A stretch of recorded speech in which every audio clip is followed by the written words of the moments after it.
The Joe Rogan Experience. That is the place. Like, I think if I had the choice, if there was one place where I could go in a time machine and just peek for like an hour and just look around and then come back to present day, I think that would be the spot. I'd want to see what Egypt was like when they were building the pyramids, like in the middle of construction, when they were at their peak, when they were building the Great Pyramid of Giza. Like, what was society like? Like, what were the people like? If you could just be a fly on the wall and no one knew you were there. You see, if they saw you, they'd be like, what are you doing? What is this thing on your wrist? Who are you? Why your teeth look so good? How come you don't look deformed? I'd go back to the I'd be on the grassy knoll that day, JFK. Oh, yeah, that's a good Dallas. one, too.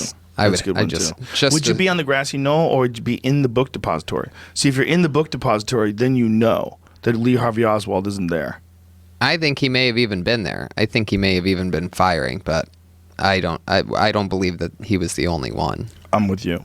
That's exactly what I think. I think he could have been in on it, and maybe he didn't even fire it. Right. But when he said that he was a patsy, you know, the way he said it, when he got arrested, he said, "I'm just a patsy." That's like a guy who knew he was going to get in trouble for something. Yeah. That's not like a regular guy. He was not a regular guy. They easily could have talked him into doing something fucked up, and then they did something as well and blamed it all on him, and they had him set up for it. Yeah. He seemed like a wacky dude. Someone that did that and made that shot and really wanted him dead would own it. Quite the opposite. At that point, you're not trying to not go to prison. Well, maybe he is, but it didn't seem like it. He didn't seem like a guy who just shot someone. He also didn't seem like a guy who was shocked that he was getting arrested for something. But you could make someone a patsy back then.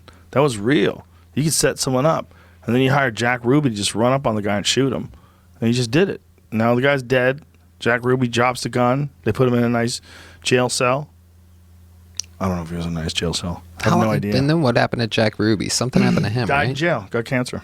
How much do you know about those three guys that they thought might have been it? Maybe that's John Gotti. The three hobos or the three guys under the bridge? Well, one of them was Woody Harrelson's dad. Yeah, they were in the CIA, I read, or they thought Something. they were. Who knows? Look, Kennedy was not a popular guy by any stretch of the imagination with a giant chunk of the population.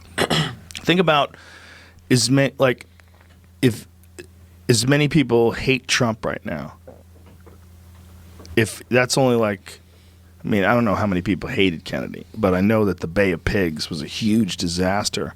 A lot of military people hated him for that. Supposedly he wanted to get rid of the NSA. Supposedly he wanted to get rid of he wanted to do something about the Federal Reserve. There was a lot of things that he wanted to do, apparently. Maybe it was the CIA. I think it was the CIA. He was trying to disband one of those. But he had a disdain for secrecy and secret societies. You know, like there was a lot of these like skull and bones type things that like George W. Bush was in, or Herbert Walker Bush, rather, his dad. Mm-hmm. Was George G.W. in Skull and Bones too? They both were, yeah. Yeah, I mean, all that wacky shit. Like, what are you doing? You dressing up like a druid? What are you doing? Are you burning an effigy? You know, a lot of people thought that was all fake until Alex Jones and John Ronson was with him, right? At the... Yes. I don't know who was with him, actually. Yes. I'm pretty sure. Google that. Make sure I'm right. I'm pretty sure it was Ronson. I'm pretty sure Ronson was... I know it was. He was talking about it. He was talking about it on the podcast about, you know, like that they couldn't believe what they found. So this is this place, Bohemian Grove, and the idea was that all the elites would go there and they would engage in these occult rituals. This is in America? Yeah. Yeah, it's in California. Oh. It's like Northern California. And so you hear about this and you're like, what? Like, if you heard about that, like, hey, there's a place. Former presidents go, top-ranking generals and heads of state and bankers and famous artists. They go to this place and they do occult rituals. Yeah. They perform occult rituals. Part 4 of The Secret Rulers of the World, directed by John Ronson. He travels with Alex Jones, too. There you go. What's that, Netflix? I don't know where you can find it at the moment. It was on... You can definitely see it on YouTube. Right. You can definitely see the interaction on YouTube. So Alex films these people worshipping Molech the owl god and doing this thing. He completely sneaks in, just acts like he belongs there. Just let him in. They have a gate, guarded gate. Just fucking, hey, how you doing? He looks like a Republican. They let him through. he is there filming them. They have an effigy, like a bunch of straw and shit that's supposed to represent a person that you're sacrificing to Moloch, the owl god. They're dressed in these crazy hoods. They put the effigy down. They have the loudspeakers, and they have this crazy speech they give. It's so weird. But these are like legitimate, wealthy, famous people, politicians. These people are heads of banks and shit. And they're going there and they're dressing up. This is real. Right. Like, this isn't, like, you hear things like that. You're like, well, that's nonsense, right? That's nonsense. That doesn't really happen. There's not a real, like, Bilderberg meeting. They don't really get together and fucking pretend they're burning hookers. They really do. They really do. Yeah. And so he films this. And, like, it's one of the first things that got me thinking about conspiracies. As much as you can think that Alex is a wacky guy, and he's certainly eccentric. And he's not always right, you know, and that's part of the problem when you're being lied to left and right by so many different things. You can get real off on things, and he did. Right. He's gotten, it's been beaten into the ground. But the fact is that there are a certain amount of these things out there like that. And if it wasn't for Alex releasing that video, I think most people would think that's nonsense. But when you see that video, you have to go, okay, what is this? What is going on? Are they really dressing up? Is this really an occult ritual? What is this? Have you ever seen it? No. Pull up a video, Bohemian Grove, just so we can watch the video. The pictures and stuff, because the video that he has is really blurry and... Yeah, but well, you'd have to hear it, too, because there's like a booming loudspeaker. Yeah. But see what you can see. It's kind of blurry, but... These guys, I mean, there's like, it's famous, this place. So do you think these people all work with each other? He's got this hidden camera footage of these people with torches dressed up like druids going over, and they're carrying the effigy, and then they're going to sacrifice it and light it on fire. Like, dude, this is like really rich, famous, powerful people are all here watching this. Like, look at that. Back that up so we can hear what it's, or we can read what it says. Back it up a little bit. I just got someone's talking over it too. Yeah, but I don't want to hear it, Jamie. I just want to see the writing. Yeah, well, it keeps going. Yeah, but can't you? No. What I'm saying is, make it so I can't hear it. En masse rends the stones of Babylon. Like, so they're like, what do they even say? Play it out a little bit. Like, look at this. For beauty is eternal. So they have this, and we bow to beauty everlasting. It's a very strange shit. So they're yelling this out. This guy's got this on a loudspeaker, and they're engaging in this ritual. And then they bring over this effigy and they light it on fire. They have a boat in the water. Like, it's weird, dude. Just imagine being a guy who's worth $1 billion, and this is what you do for fun. You're going to get together with Mike and Harry, who runs Microsoft, and you're all going to go and pretend you're burning something. Like, look at this. But did they become billionaires and then do this, or is it a chicken and the egg? That's the question. That's what people think, like, about the elites. Right? People think they're... Well, and in some families, it is true. I mean, if these people are all meeting up once a year to burn a stack of hay shaped like a lady, why wouldn't they invest in each other and, you know... Of course. They're all bankers and successful. Yeah. Well, that was the thing about Skull and Bones, is that they all had something on you. Everyone knew something. Because you all sucked everybody's dick and took Polaroids of it and dressed up like a munchkin. You know, I mean, that's what they all did. They did some wacky shit. Like, they probably all got fucked. It's hard to think like what you could have had on somebody before porn search history. They probably all fucked each other. Right. There probably was one guy who was like the top Skull and Bones guy, and he's just really into fucking dudes, and he just convinced everybody, you know, it'd be a crazy thing, man. How about we have a group, super secret group, and you can't tell anybody about it. How are we gonna stop people from telling people? I know. We're going to film me fucking him in the ass.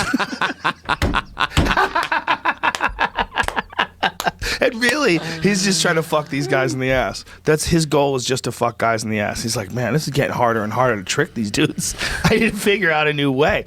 So he comes up with this super exclusive elite club. It's called Skull and Bones. Yeah. Do you want in? Yeah, well, we ought to be able to trust you. You can trust me. I won't tell anybody. I don't believe you, Timmy. Timmy, I don't believe you. I think you would tell. We're going to have something on you. Well, I mean, what do you mean? We're going to have you do something that you don't want to do. And that way, if you ever say anything about us, we'll tell everybody about you. Oh, I mean, I really do want to be in the club. Well, guaranteed that's how it went down. That's crazy. One alpha gay dude just tricked a bunch of guys. Isn't that? And if it's not Skull and Bones, maybe they don't do that. But there's a group out there that does. Yeah. There's one of those groups. One of those crazy groups that's just run by dudes just donking dudes.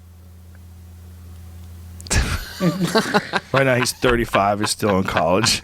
Everybody's like, Mike, why are you still going to school here? Someone's got to make sure. That's how everything starts, right? All these. That's the boneyard. The bone house. The bone house. That our ethics are true. I'm here to uphold the strictest interpretation of the boneyard's rules. And I don't trust you. Gotta show your commitment. Yeah, everybody bathes in oil first. It's like, why are we in oil? What's going on? Just these weird fucking secret societies. You ever heard the Kennedy speech about secret societies? It's fucking creepy. When it turns out that he eventually gets murdered, it's creepy. Did you watch See The Irishman? Hey. No, Jinx? didn't see it. No. Good? It's about, alert. yeah. Half the movie's about that. Yeah, no, it is good. So many people told me that they hated it that I was shocked when I watched it, and it was good. Pull up Kennedy's speech about secret societies. Because Kennedy had this speech about secret societies that many people have speculated had to do with the CIA or had to do with... The movie brings up an angle I didn't know, is that he hired his brother to become the attorney general, and he started going after... Yes, them. the mob. Yeah, I didn't know that. Oh, yeah, he did right after they helped him get into office. Well, here's the other thing about the Kennedys. They were drug dealers. 100%. Bootleggers. Yes, they were selling whiskey or moonshine or whatever the fuck it The was. movie says the dad was too old at the time to get a hold of the sons. Like, they were trying to get old man Kennedy to tell his kids, crack the whip, get him in line, but they couldn't get to him because he was just staring out windows. Oh, he was about to done die. already. Yeah. That makes sense. Listen, man, they were illegal alcohol salesmen. They made a bunch of money selling alcohol illegally, just like a drug dealer does.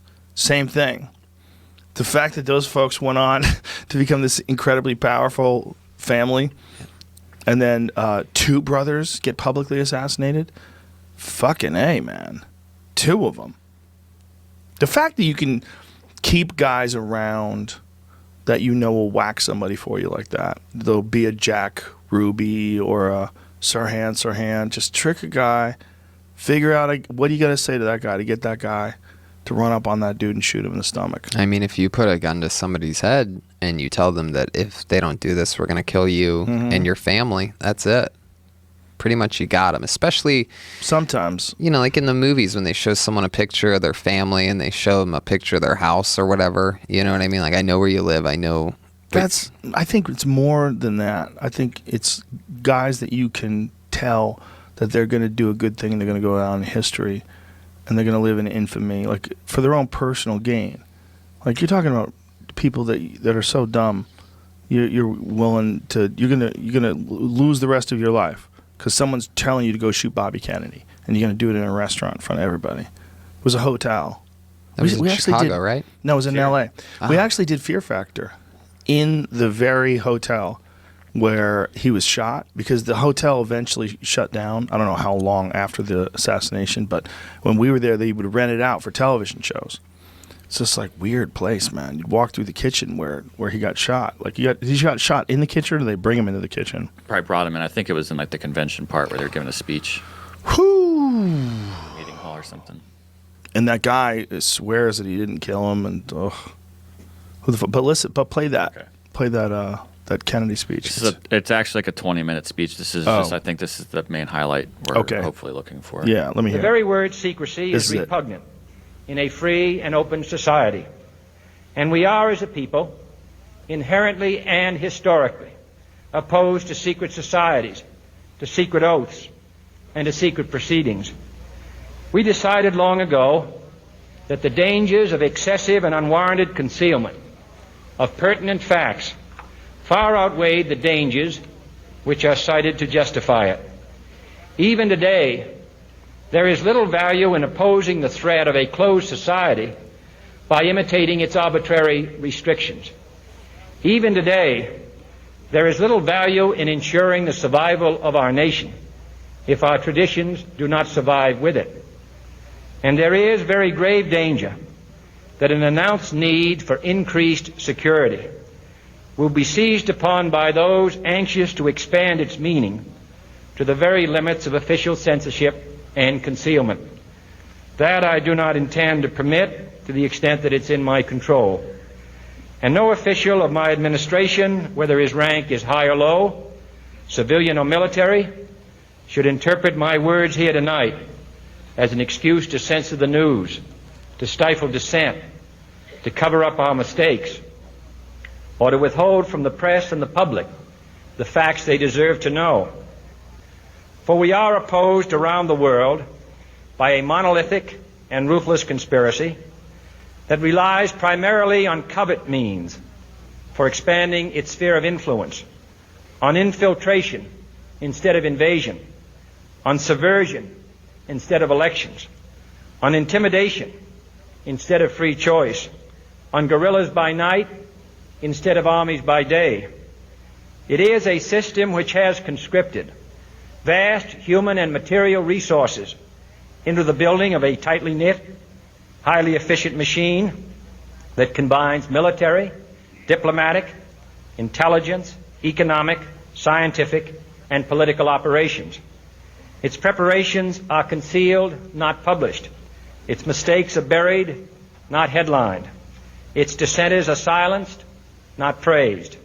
No expenditure is questioned, no rumor is printed, no secret is revealed.